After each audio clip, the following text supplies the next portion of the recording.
que tem tudo para agravar a situação brasileira. Nós passamos 100 mil presos em 1985 para mais de 600 mil pessoas na cadeia hoje e temos mais insegurança do que no passado. E podemos ter a certeza que, se aumentarmos o número de presos, se aumentarmos a repressão sem atacar as causas, que às vezes a gente nem sabe quais são exatamente, podemos ser ignorantes a respeito, se nós avançarmos isso, só vamos gastar mais e mais dinheiro, que vai sair da saúde, vai sair da educação e vai piorar a situação. Só lembraria um artigo de Antônio Góes, que saiu no Globo anteontem, que diz, eu transcrevi no Facebook, caso seja de interesse de vocês, que diz que um dos fatores que mais reduz a criminalidade é a educação. Cada ano a mais de educação no ensino médio reduz em alguns % a criminalidade. Então, vocês vejam, é um caminho totalmente diferente desse. Então, nós precisamos desse conhecimento. Precisamos desse conhecimento todo que foi adquirido nas ciências humanas, que, no caso particular da educação, é fabuloso.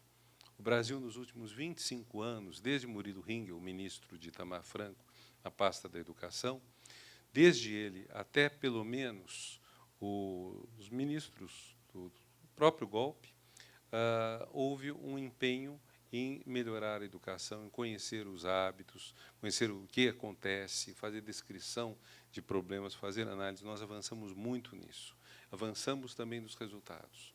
E agora, aparentemente, não teremos isso. Temos o primeiro governo em muitos anos que vê a educação como um perigo, como ameaça, e não como promessa, não como esperança. Este, um dos papéis importantes do livro como conhecimento científico. Nós estamos no momento em que o poder está nas mãos de pessoas muito despreparadas. E nós precisamos, diante disso, valorizar o conhecimento. E outro lado do conhecimento é esse conhecimento que passa pelos sentimentos. O que sabemos dos sentimentos de intensa mutação deles? Estão mudando os sentimentos, estão mudando as relações, estão mudando as formas de ser. Como vamos fazer para mudar tudo isso? Deixa de ser normal o que foi normal no passado. Deixa de ser aceite o que foi aceito. Quer dizer, aqui essa sala. Imagine 50 anos atrás. Primeiro, quase não teria mulher. Segundo, os homens estariam todos de terno. Terceiro, não estaríamos falando disso. Quarto, sei lá o que mais, que restaria. Né? Mas, quer dizer, nós tivemos mudanças tão radicais e outras mudanças vão ocorrer. Mas eu queria terminar, pelo menos, com uma nota mais auspiciosa, que é o seguinte. Se olhamos desde a proto-renascença, que eu vou datar meio arbitrariamente de 1200, o avanço das cidades em detrimento do poder dos nobres, nas cidades italianas, sobretudo, e também, por que não dizer, ao longo do Reno, chegando aos Países Baixos. Desde mais ou menos 1200, nós temos um avanço constante na busca do direito e na busca dos direitos. Esse avanço conhece estagnações, retrocessos, tudo. Enorme retrocesso, o nazismo, o fascismo, o stalinismo no século XX. Nós tivemos um significativo avanço de mais ou menos 1980 para cá. Queda das ditaduras comunistas, queda das ditaduras de direita latino-americanas e muitas outras coisas. Chegamos a um ponto em que praticamente metade da população mundial vive em regimes nos quais você tem o direito de voto, o direito de organização, o direito de livre expressão, o direito de escolha da sua religião e do seu parceiro amoroso. Então, nós avançamos muito nisso tudo e estamos vivendo o retrocesso. Abreviar o retrocesso está ao nosso alcance. Depende de nós.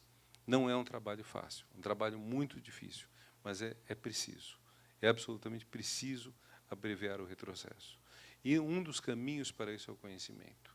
E uma das vias excelentes para o conhecimento é o livro. Sintetizando, é isso. Então, agora nós temos um pequeno tempo de debate, né, Daura? Muito obrigado a todos pela atenção e vamos em frente.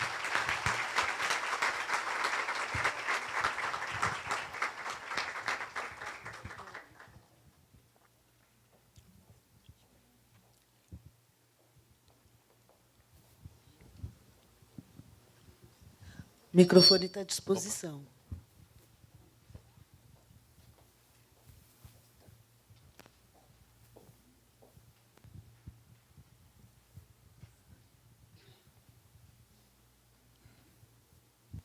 Gente, aqui é o mundo do livro. Ninguém tem que ter medo. Coloque as perguntas, por favor. A gente, na verdade, está recuperando o fôlego, né? Mas quem falou fui eu. Mas a gente ficou sem fôlego. Tá bom, tá bom. Literalmente. Tá, você apresenta. Eu sou Cristina, jornalista, escritora. O meu foco são biografias, mini-biografias, enfim. Obrigada pela palestra. Num mundo em que a sociedade, nós estamos vivendo com crises de ansiedade, depressão, etc., está difícil parar para ler. Não estou falando por mim, claro, mas eu sinto nas conversas que está difícil, as pessoas não estão lendo. Você vem e mostra essa bandeira maravilhosa do livro, que nós conhecemos, sabemos, iniciamos. Como fazer para despertar um pouco mais esse interesse pelo livro?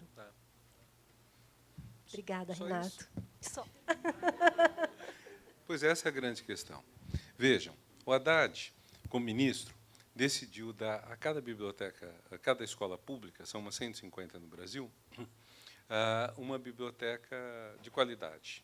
Algumas centenas de livros, seria o quê? Machado, Sérgio Buarque, Raiz do Brasil, etc., os livros foram mandados. Primeiro obstáculo, aí uma corrida, um videogame de corrida de obstáculos. Chegam os livros, isso é fácil, é trivial.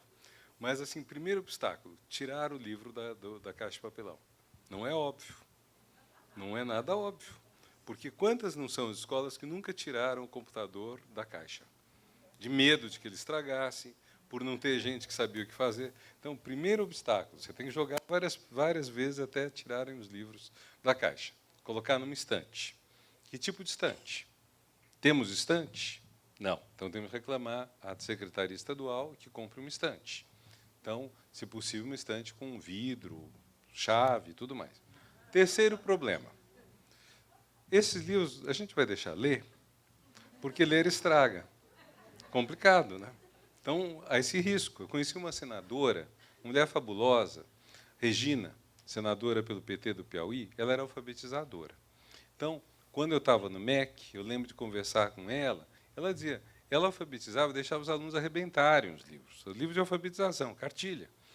E, claro, havia gente que reclamava, não podia, tinha que ficar direitinho. Agora, vai pegar um menino de 7 anos, vai dizer, tem que ser muito cuidadoso, acaba estragando mesmo. E o livro, uma parte deles é essa. Então, você tem esse problema. O livro vai ser manuseado, vai ser gasto, vai ser, de alguma forma, danificado, talvez vá ser. Problema adicional. Quem vai cuidar da biblioteca? Tem que contratar um bibliotecário?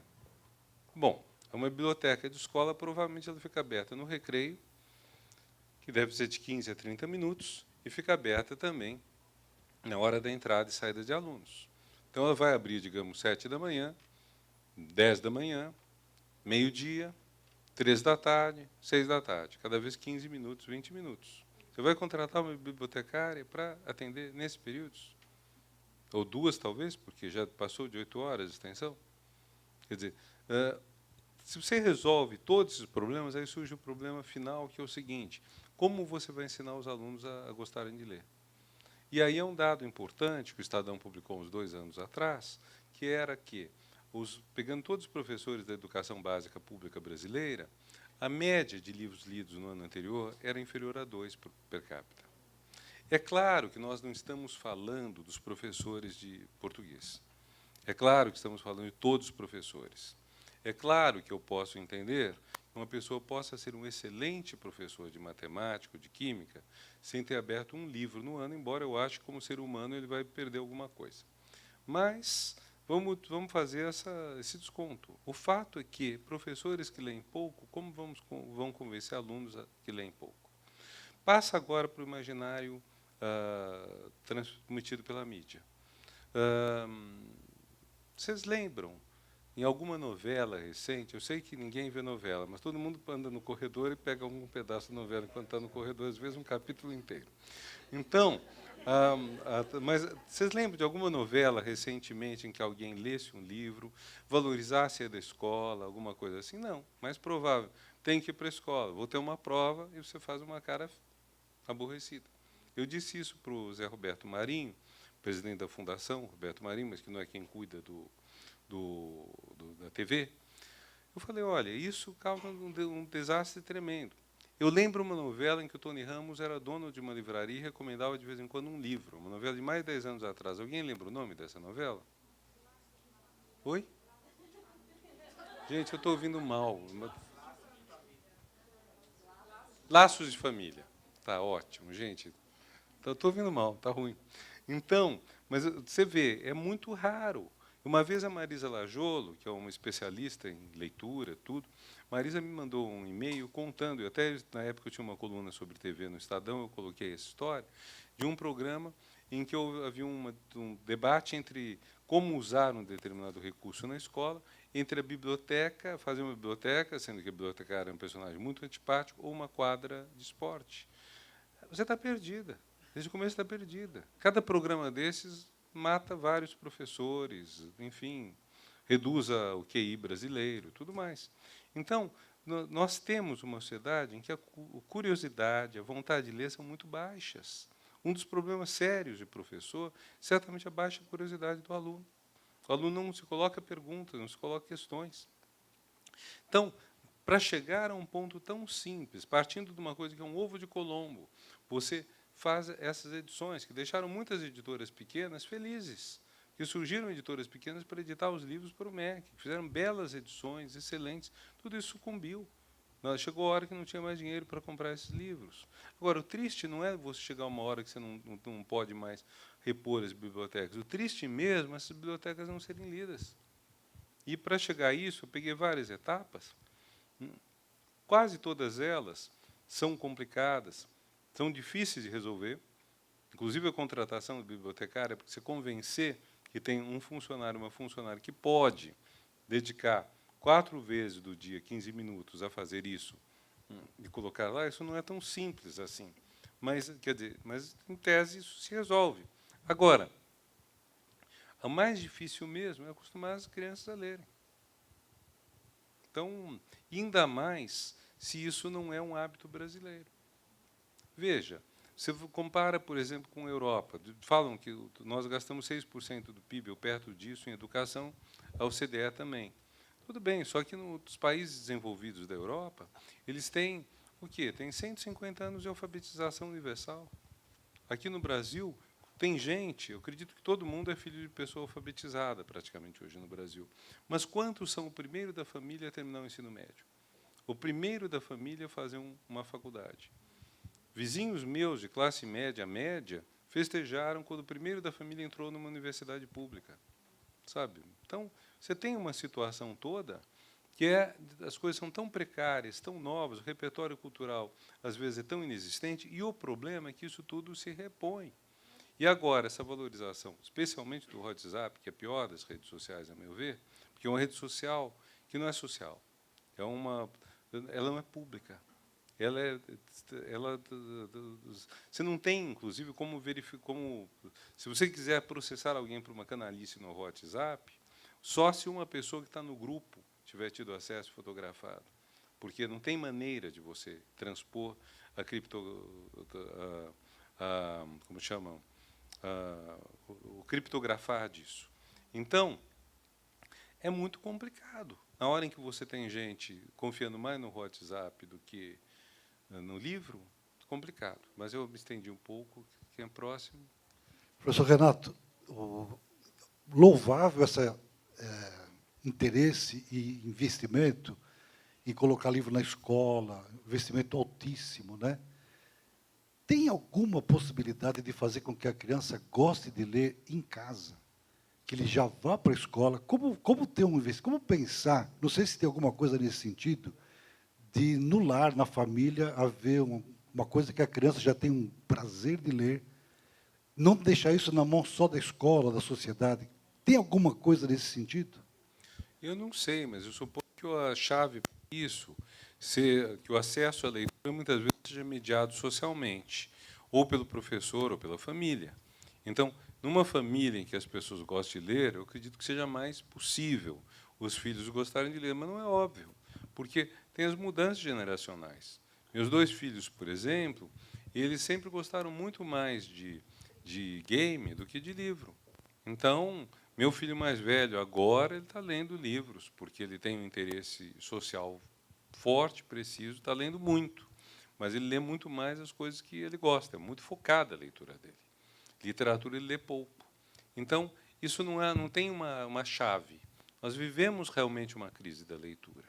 Agora, gostemos ou não, e aqui nós gostamos, mas gostemos ou não, sem o mundo da leitura, as pessoas ficam muito truncadas. Então, é preciso isso, e é preciso que isso seja prazeroso, que não basta a leitura ser obrigatória. A gente não pode pensar o livro a partir das bibliografias dos nossos cursos. Nós temos que pensar o livro a partir realmente do prazer que ele possa gerar. É isso que é a sustentação, não só do mercado editorial, mas da tradição milenar de escrita. Boa noite, meu nome é Joyce. Eu tenho 2 perguntas, mas uma é bem facinho. Mas o quê? Um é bem facinho. Uma é... Uma vez o senhor indicou um livro da Agatha Christie no seu Facebook, um livro de uns porquinhos, alguma coisa, e eu perdi o post. E queria muito saber que livro é esse para eu poder ir ler. É fácil, 5 porquinhos. 5 porquinhos. Ai, eu tinha decorado certo. Vou procurar. E a segunda pergunta é uma angústia que eu tenho, que a gente olha agora o poder e realmente vê que, além de pessoas despreparadas, são ignorantes ou são mentirosas, com tanto de coisa que a gente escuta hoje em dia e fica assim impressionado. Mas uma angústia que eu tenho é que, para além disso que já aconteceu, é algo que está acontecendo, que é a ignorância está indo parar nos livros, no sentido de que estão fazendo muitos livros com fake news e desmentindo várias coisas, né? Se a gente acreditar aí no Sócrates, no Platão, que há uma verdade, que nem tudo pode ser relativizado, tem muitos livros que a gente chega nas livrarias e é aquela coisa sensacionalista e com fake news e desmentindo a história, ou de repente agora o que o MEC aprova de brincadeira das pessoas, dos negros fujões indo para os quilombos, e o MEC aprova isso.